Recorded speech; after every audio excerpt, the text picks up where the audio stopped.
Okay, well, here we go again. Try. Almost 7 months along. Well, Grandma was 7 months along with Dan. And she was a young girl. Yeah. That hadn't been told a lot. Yeah. And she's very strong. And so she carried big tubs of water down in the basement to wash clothes. Yeah. That's what happened. Why he was born, it tore the placenta. And of course, the baby was coming. Yeah. And he was 2.5 pounds. 2.5 pounds. Yeah. Wow. Very tiny. And born at home.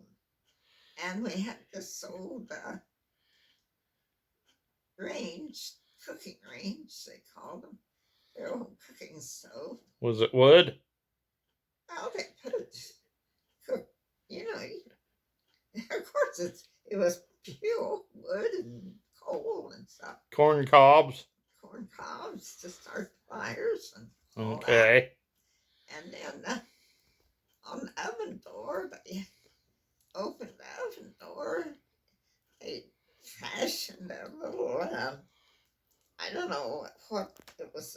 It was some box or something that they put him in. And they put hot water bottles around too, so to keep him warm.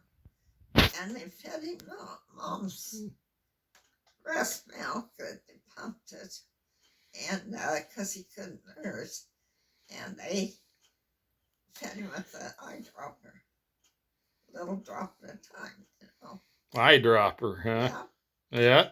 Just a drop at a time, because oh man, he was really tiny, and a teacup would fit over his head, and of course, they didn't put one over his head, leave it, but just to see how small he was.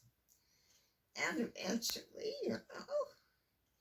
they took care of him, and I think my grandma priest was there a while. And of course, maybe my Aunt Pearl was nourished, Yeah. She was a real good nurse. And she was good with wood stoves. Yeah. Yeah, she was. She knew how to do that. Of course, Mom learned how to do it too. And of course, Mom had to carry Dan on a pillow because it's to handle him and hurt him. So, I don't know how long she had to do that, but she just told me that's what she did. She carried him on a pillow. And then eventually, he developed enough that he was supposed to be born, Yeah. And eventually, he lived to be an old man. Yeah, he was 88 when he died, so. 88 years old. Uh-huh. Yeah. So he lived a good long life. He had really, when he was, through his life, he had really big muscles. Yeah, he was a big, strong man. He was a strong man, so. Uh-huh. Yep. It was a miracle. Because we were all born at home, and so that's the way it was then. The doctor came, of course. But the doctor didn't think he'd live. Well, I had the cord wrapped around my neck 4 times. Yeah, when you were born. When I was born.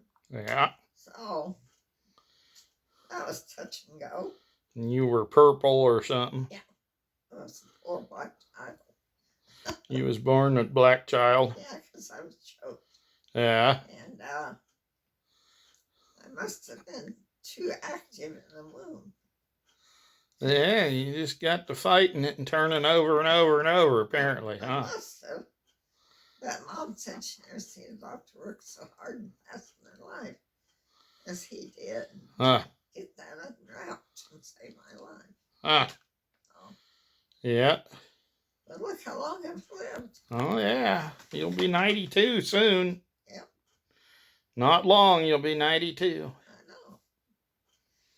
I've lived most of my 91. Uh-huh. Yeah.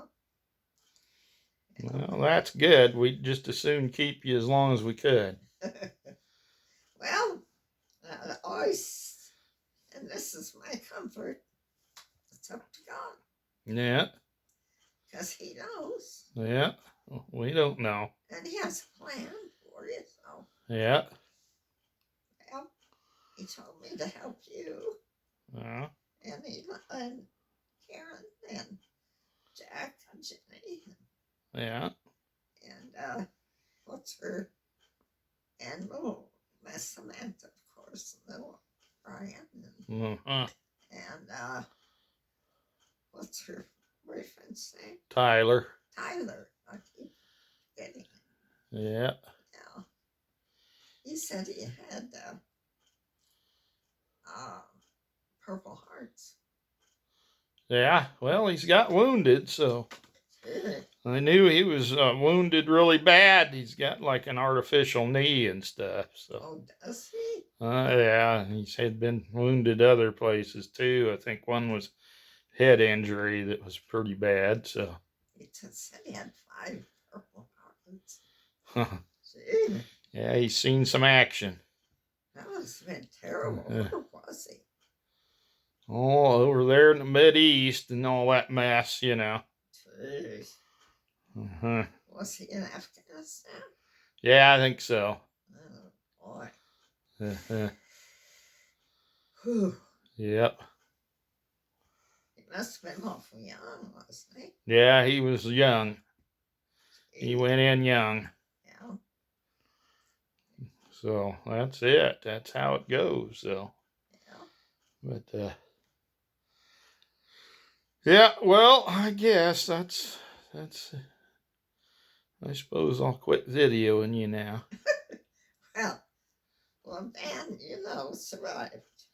Oh yeah, I know. I knew him a lot of years. Yeah, yeah. I always looked up to him. And, you know, always looked up to all my uncles. So. Yeah. He was a teacher. Yeah. A principal. Yeah, he was a smart man. Yeah, very, very intelligent. Uh-huh. So, being born teeny, I guess, his brain developed. Yeah, it developed all right. Yeah, it sure did. Everything else developed too. I mean, he was. Yeah. But yeah, it was a struggle at first. Yeah. You know. Well, he sure had. Well, the boys are 17 months apart. Yeah. When Orphan was born, he weighed 10 pounds. Yeah, that's a big contrast. And of course, my son, he was 9 pounds. 9 pounds 11 and a quarter ounces, but he had trouble too. He was the biggest baby in intensive care. So. Yeah, he sure was. I got to go hold him. Yeah, well, you got to hold him before Karen did. I know, and all I could see was his eyebrows, and they looked like yours. Because they had something on his face. Yeah, they had an IV in his head. And, So. Yeah. Yeah. He was in there with a whole bunch of premature babies. So. Yeah, the nurses just loved him. Yeah, they did. He was a favorite. Because he was a real big baby. He was a baby. Yeah. Mm-hmm. Yeah. Yeah. Well, he survived. Yep, he did. Thank goodness. Yeah. Justin had a struggle to be born. Yeah. And he had his legs. I could see his legs. They were blue. Yeah, I remember he looked kind of beat up when he was born. He was. And the first time I seen him in that nursery thing. They said that, He was in limbo. Hmm. Didn't know if he's going to survive or not. Yeah. That hit. Yeah. Sometimes it's a struggle, isn't it? Yes, it is. We don't all have perfect birds, I guess. Yeah. But, Well, I guess I'll wrap the video up now. okay. All right. Love you, Mom. I love you too.